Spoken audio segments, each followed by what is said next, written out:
椿だぜ。チカなのよ。さあ、今日はどんなゲームで遊ぶのかな？今回はこちら、プレイステーションスタジオズ、マーベル闘魂、ファイティングソウルズ、なのよ。バチクソ最新のタイトルではないか。はい。リリースは2026年の8月7日、出たばっかりの新作タイトルなのよ。レトロゲームではないが、格ゲーなのでよし。つばちか。はい、先生です。ほい、生徒だぜ。ゲームの前にゲームのお勉強、ゲーム時制学のお時間です。時制としては特に語ることはございません。発売が先週の金曜日だからね。まさに今現在のお話にはなってしまうわね。販売元のプレイステーションスタジオズってのはなんだ？聞いたことがないパブリッシャーなのだぜ。要はソニー。各国に散らばっていたスタジオを2005年に統合。PS5 発売に合わせて2020年にスタジオ名を変更したのよ。知らねえわけだ。PS5 持ってないからな。とはいえ、アークゲなのであんまり難しく考えなくていいわよ。パブリッシャーがソニーの割には PC 版も出してくれてるんだな。独占だと思ってたぞ。ゲームのジャンルによって明確なプラットフォーム戦略を使い分けているの。一人プレイ用の大型タイトルなんかではハードによる独占の形をとったり PC 版の販売を明確に遅らせたりする戦略もあるのだけど、対戦メインのコンテンツである以上競技人口の確保は最優先。本作は PS5 と PC が同時リリースとなっているわ。確かにこの手のゲームはかそってしまったら半分以上終わった感じになってしまうからな。ということは当然クロスプラットフォーム対応なんだな。当然ながらクロスプラットフォームに対応というか PC 版で遊ぶにも PSN のアカウントが必要なのよ。なるほど。 PC 版はあくまでお邪魔しとる形にはなるんだな。マーベル方面の格ゲーといえばこれまではカプコンが作っていたタイトルではあるのだけど、本作ではソニー主導のアーク開発という形で内容面はガラリと一新されているの。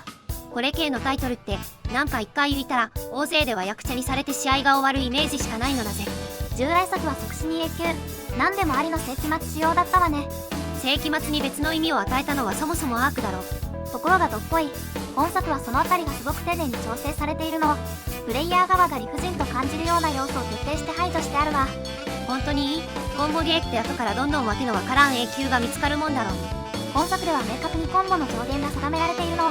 CPU のキャプテンにボコられておるシーンなのだけど、コンボ表示の下にゲージがあるでしょ。コンボが続くとゲージが伸びるんだな。このゲージがいっぱいになると特殊なダウンとなってこれ以上はコンボが続かなくなるの。物理的に永久を阻止する仕組みが入っとるのね。当てる技によっても伸び方が違ってくるのでレシピを探すのも楽しいのだけど、ボタン一つを連打しているだけでも難解漢字につながってくれるのよ。私にもエリアルができますか？はい、しっかり練習しなくてもすぐできますよ。初心者用のモダン操作みたいなやつはあるの？もちろんあります。というか通常の操作系にデフォで搭載されているの。どういうことよ？スト6ではモダンかクラシックを事前に選択するスタイルだったけど、本作はモダン用ボタン的なものが基本操作に組み込まれておるのよ。クラシック操作しながらでも困った時はモダンボタンが押せる感じ？はい、クイックスキルボタンといって特定の方向とこのボタンの組み合わせで必殺技が出るわ。そいつは便利だな。昇竜拳も確実に出せるのだな。ただクイックスキルは通常のコマンド入力に比べて攻撃力やゲージ回収量が少し下がってしまうペナルティがあるわ。効果力を出したいコンボやセットプレイではコマンド入力が推奨されるわね。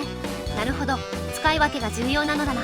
とりあえず遊びながら細かいシステムを解説、後半戦では椿さんにもプレイしてもらうわよ。ちょっとだけ練習しました。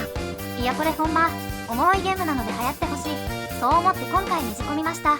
ゲームの前に前回のリザルト、なんだか嫌な予感がするの。あばばばばばば。私はミスがなかったので1ポイント回復、上限突破してしまったのだぜ。ちかちゃんから読み間違いが1つ、誤字が2つ、合計で3つのミスを計上。今回もお見事、即死コンボなのだぜ。誠にごめんなさいでした。それでは安全運転でゲーム開始なのだぜ。今日も一日ご安全に。ご安全に。つばちか。ということでまずは恒例オープニング視聴の儀。はい、私はレッドカラーの悪魔博士風に。ちかちゃんのそれは何？私の持ちキャラグリーンカラーのブレイドをイメージした水着を AI 先生にデザインしてもらいました。色しかあってね。グリーンはデフォカラーでもないのでもはやブレイド要素が全く感じられないデザインなのだぜ。星のなんかよくわからない金具にそこはかとない残留思念を感じ取れるわ。まあ AI 先生がそう言うなら仕方がないな。初期のプレイヤブルキャラは20人、4人で1チーム、それが5つある感じになっているわ。チームは自由に編成できるんよね。基本的には好きな4人で組んでいるのだけど、チーム別のストーリーモードではチームが固定化されるわ。ストーリーモードをクリアすることで新規のキャラカラーに加えてラスボスのチャンピオンも使用可能に。プレイヤブルキャラが増えるのだな。 DLC 第1弾としてはフェニックスサイクロップスの実装が予定されているのよ。あ、なんだ、フェニックスとサイクロップスじゃなくてフェニックスサイクロップスってキャラなのか。フェニックスフォースを身に宿したサイクロップスなのよ。そもそもこのゲームのお話はどうなっておるのだ。定番ではありますが、宇宙最強の格闘王を決める大会が開催されるの。主催者はよくわからん宇宙人でセルゲームみたいな感じになっていて、こいつをやっつけないと地球やばい状態。ヴィランの優勝報酬に釣られて集まってきちゃった系のお話なの。ラスボスは参加者の闘魂エネルギーを吸収してさらに強くなろうとしているってお話なのよ。なるほど、よくわからんがわかった。はい、それでは早速ゲームスタート。いわゆるキャラを選んで CPU が順番に出てくる的なアーケードモードがございません。ストーリーモードはチーム固定で困ってしまうので、今回はバーサスモードで軽くシステムを紹介。1試合が割と長くなりがちなので、私が1試合、椿さんにも1試合遊んでもらってからラスボス戦をさっくりお見せするくらいで尺がいっぱいいっぱい。合間にレックドリームの紹介しておこうね。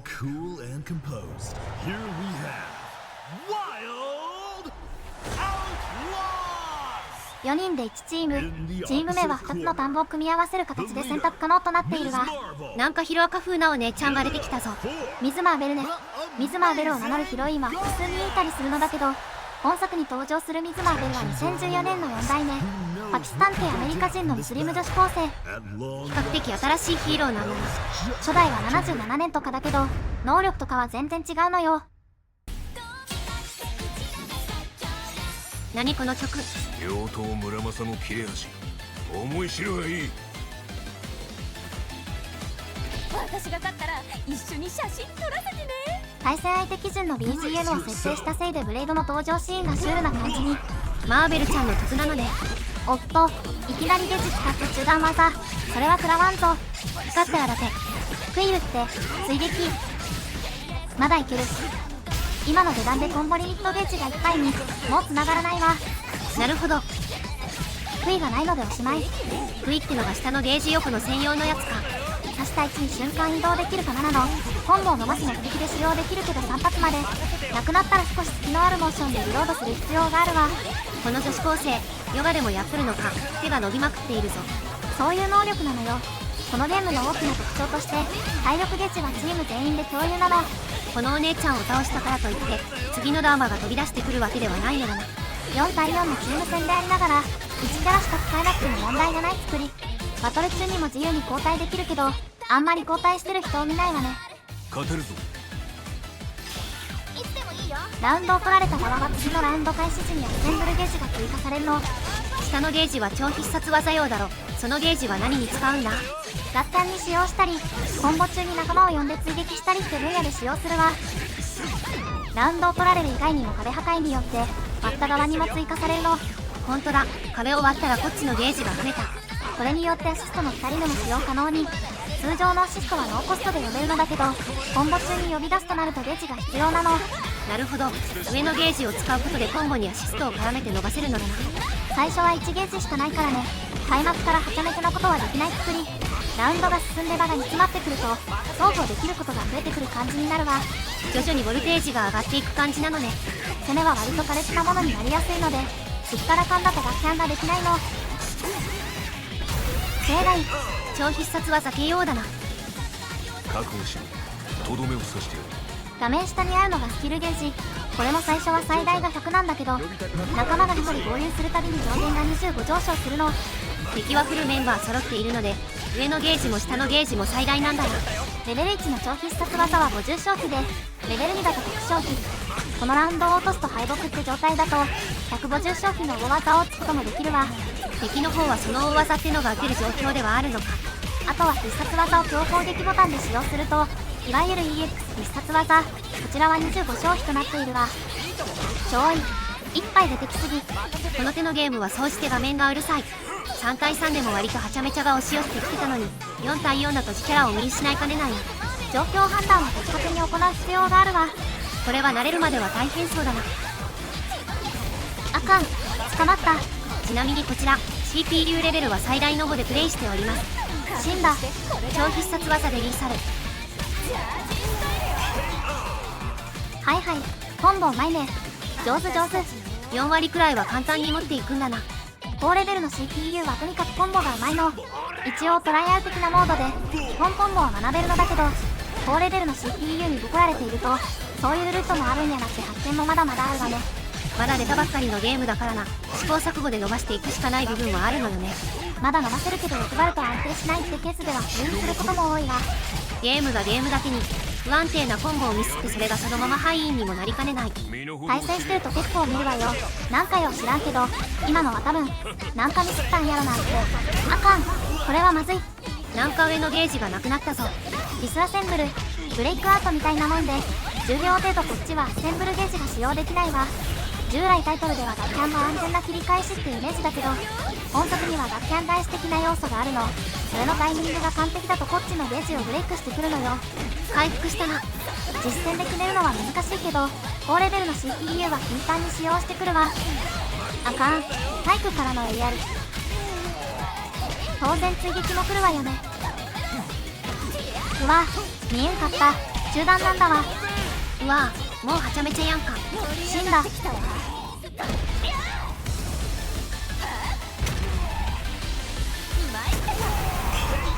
しっかりレベル2の方を食らったな。この CPU まさか取れ高を意識しとるのか。はい、なんやかんやで2対2最終戦なのだぜ。ゲージ的にはこっちが有利よ。待てって、一旦落ち着こうや。アシストで拾う。クイユってコンボ継続。お、なんかかっこいいぞ。落としたけどキゼね。きっと継続というかワンモア。あかん、アテニア。アッセンブルゲージを使用する当てに技、アッセンブルカウンター。システムとして当て身が組み込まれてるのか。実はノーゲージでも使用できるんだけど、そっちは通称無料版と呼ばれていて、仲間の追撃がなく威力がクソ低い上に KO することができないようになっているわ。ゲージがなくても切り返しとしては一応使用できるのね。ちょいちょいまずいってば。めっちゃ手伸びるやん。ダルシムっていうよりはオメガレッドが都道的には近いかも。伸ばした場所に瞬間移動しとるしな。これは簡単時にするわよ。あかん、死んだ。生きてた。話しやがった。この CPU 絶対取れ高意識しとるで。 CPU のコンボ最後をレベル2にしておけばリサルだったわ。なんなら闘魂アッセンブルも視野に入っていたのよ。全ゲージ技で。お前は運がいい。まだ息があるんだからな。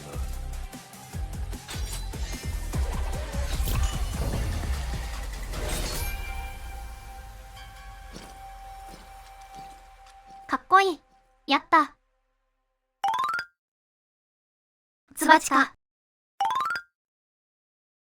つばちか。はい。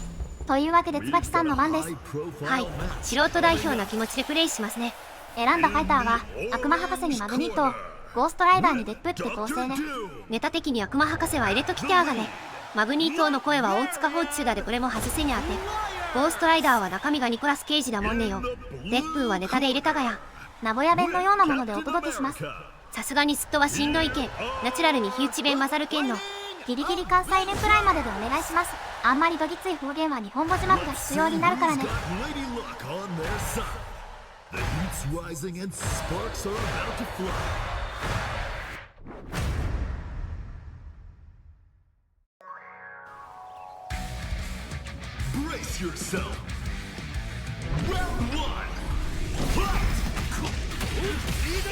あん、いきなり壁割られたがや。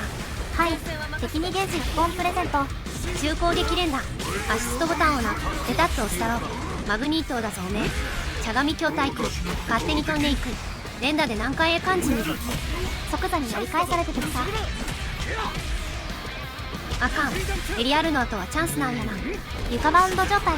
壁はもう割れないけど、壁やられには同等の効果があるわ。まだ1ラウンド目なのに敵はフルメンバーになっとるがや。えらいこっちゃだで。くは。双方残り体力わずか。な、クイックスキルボタンとユニークボタンをな、ペタッと押したろ。このピストルはよ、画面端まで届く飛び道具だで、おもちゃのピストルと違うでの。まずは一勝、次のラウンドよ。ちょい盾と一緒にアイアンマン飛ばして貴重よ。何してんのキャプテン、それ何してんの。任意方向に投げられる盾を活用した画面端での手玉コンボ。おかわりされとるがや、おみゃえ加減にしとき。死んだ。やめろ、何する。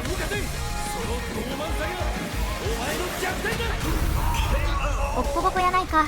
私にレベル5 CPU はまだヘビーすぎるのだぜ。はい、負けたことにより人員補充。あっちはもうメンバー揃っとるがや。アシストつながった。なるほど、こんな感じにゲージを使って欲張っていくんだな。こいつ中足に弱いのか。大足っぽいですが中足です。しゃがみ強攻撃はアッパー系の浮かせ技なのだ。うわうわ、なんか量産ピヨったが。あかん、またお手玉される。キャプテンの得意技ね。リミットいっぱいまでコンボを食らったわね。ポロリンチョチョパー、ムッシュムラムラ。おかしいな、区分的にはこっちの方が玉キャラなのに縦の投擲に押し込められとる。ケッソ苦しそう。はアシストが遅い。そのネタをホッチューにかぶせるんじゃない。別にネタでも何でもないぞのだし。置いておくミドル、モロタでキャップ。連打コンボ。ゲージがあれば超必殺まで繋いでくれる。屈服し紅茶。あれあれ、なんか勝てそうな雰囲気がムッシュムラムラしてきとるぞ。2本目を獲得。3先ルールなのであと1回。敵側は負けたら敗北するラウンドの条件を満たしているので、フルゲージを使用する大技も解禁されているわよ。画面内にキャラ多すぎだでよ。しまった、当たってた。牽制を牽制で終わらせてはダメよ。ヒット確認っていうのあれ苦手なんよね。とりあえず連打しておけばいいわ。ガードされててもビリビリまで出せば距離が離れるので反撃は当てにくい。ヒットしていればアシストを呼ぶ。ガードなら必殺技まで出してまくってね。だはもうまたフルボッコやで。ほぼパーフェクト。はい、全然壁まで運べてないので2ラウンド落としてやっとメンツが揃った。はい、結果的には最終ラウンド双方落とせない大技が使用可能よ。悪魔博士が気の利いた中段は持ってないので、崩すときは表裏をうまく揺さぶるの。まあ CPU 相手に表裏も中下段も関係ない勢いはあるけども、また画面端だがや。リミットいっぱいまでしっかりコンボ。ここアッセンブルカウンター。あかん、事態が好転してない。アシストボタンを押し続けていればさらに通撃が出ていたのよ。うっそ、しっかりコンボ乾燥してくる。行くしかない、全部使うぞ。闘魂アッセンブル、スキルゲージ全消費の大技よ。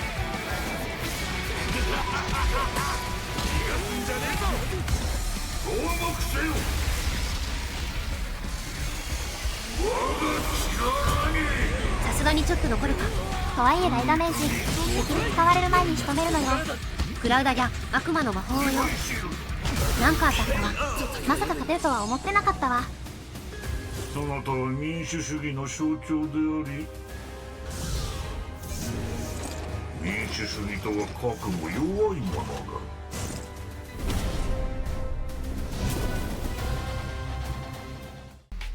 はい、箸休め、レックードリーム。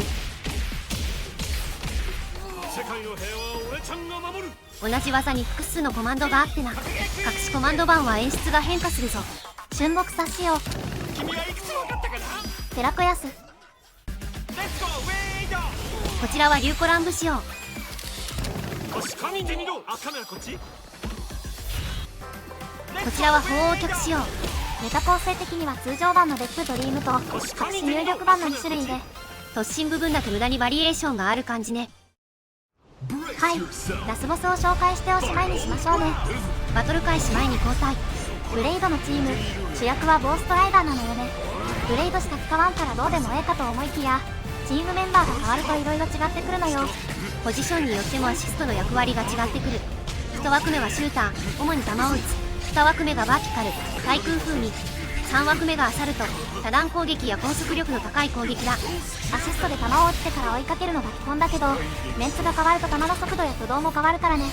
練習とはタイミングが違ってくるのね。はい、ラスボスのチャンピオンさん。こいつは変身をあと2回残しているタイプ。こいつは1ラウンド目のルガールみたいなもんなのでカット。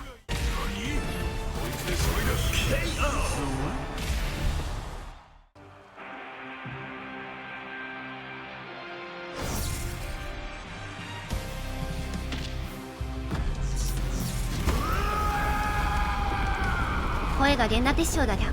私ボイス周りは全部英語音声にしてたから知らんかったわ。ボイスの設定はキャラ別に変更可能。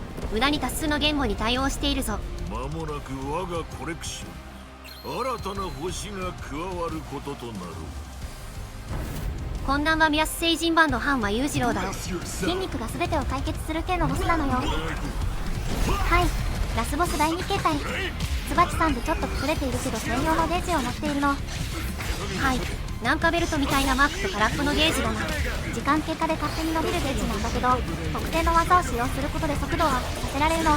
満タンになった状態で特定の技を当てると第3形態にパワーアップする仕様なんだけど、ストーリーモードではこれを倒すと最初から第3形態の状態で再戦になるわ。ということでここもバッサリカットします。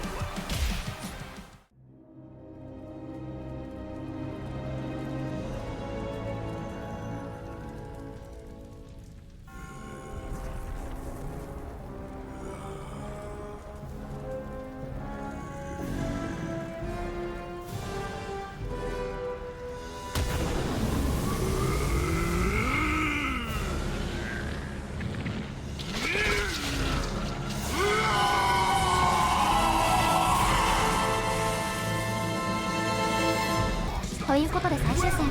ラウンド開始時の初期位置は前のラウンドの KO 状況に依存するのだ。壁はカン。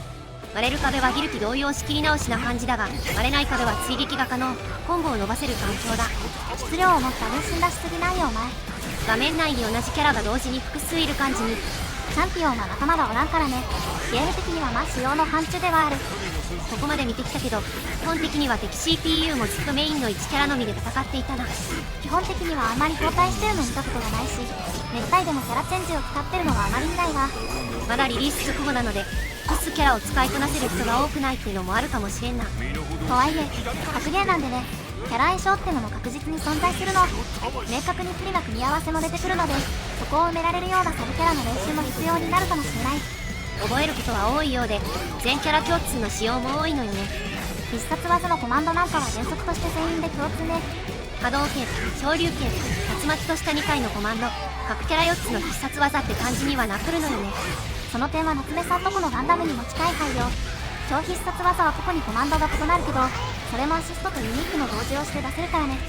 使用するボタンは基本的には5つ。弱中強にアシストとユニーク。そこにキャラ交代用のボタンがあるけど、誤爆が多いなら外してしまいたいボタンでもあるわ。慣れればパッドでも遊べそうな操作性にはなっとるな。ここ当て身カウンター。一旦様子見。勝利。そういう幻惑はあんまり CPU には通用しないのよね。もうちょい人間とやってる感のある CPU を作ってもらいたい。ドクター。はい、無事にクリアできたところで雑にレビューしてもらえるかな。はい、強調しておきたい部分としては、過去に存在していたこういうゲーム、いわゆるコンボゲとは似て非なるものなの。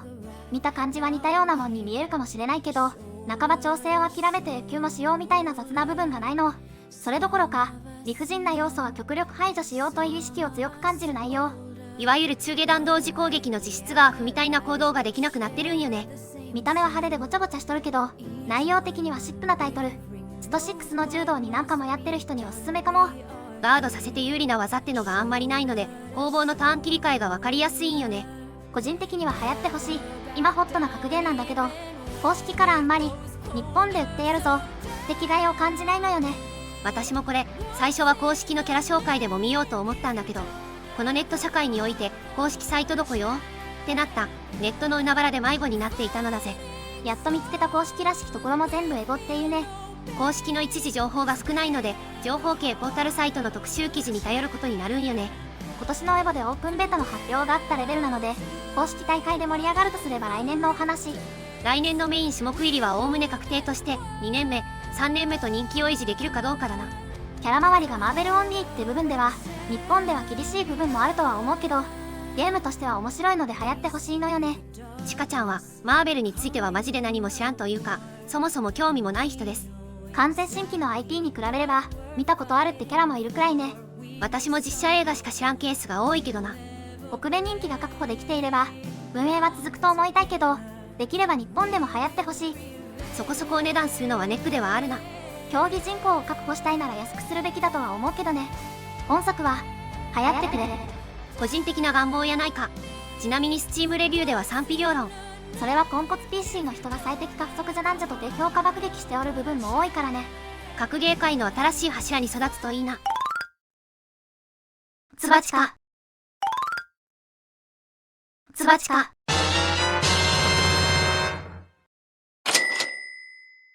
ありがとうございます。スーパーサンクスが3件届いているわ。よしお、平山様、1500円。クロワッサン様、800円。なるたきぽい人様、200円。ご支援に感謝いたします。はい、8月の収益も8月の電気代もまだ確定しておらんので、9月末に効いてくるこのタイミングのスーパーサンクスはありがたいわね。次の報告会あたりでネタにすると思うけど、LINE スタンプの収益は2000円くらいでした。振込手数料600円くらい取られるけども、はい、頑張って夏を乗り切りましょうね。通常通りの運営なら次の動画更新は16日頃ですが、お盆的な宗教イベントへの強制参加のため作業が遅れます。まったく、私は仏教徒ではないのだぞ。そこは嘘でもいいから周りに合わせておけな。こんな感じにレトロゲームの話題や実況プレイをしているチャンネルだ。まだの人はぜひチャンネル登録してくれよな。トップページのリンクをクリックすれば X のアカウントにアクセスできるのよ。少し早めに投稿予定を知りたい人はフォローしてくれよな。その上にあるチャンネルの概要欄をクリックすると干し芋やマシュマロを投げられるわよ。干し芋は Amazon の欲しいものリスト。何かご支援いただければやる気ゲージがアップ。ゲージがたまれば超必殺動画が出るかもしれない。ハイプで応援してくれるととても喜びます。目指せランクイン。動画へのコメントもお待ちしております。思い出話は大好物です。というわけで最後までのご視聴ありがとうございました。次回もお楽しみに。また遊びに来てくれよな。またね。マシュマロ来てた。どんと来い。もし PS3 のジョジョ未来への 3HD バージョンを貸しますと言ったら実況してもらえますか？やりたいっちゃやりたいが、あれダウンロード専用だろ。アカウントの貸し借りは無礼じゃなくてアウトだと思うんよね。私のアカウントにはここから入れるけどね。それは本人込みだからセーフ。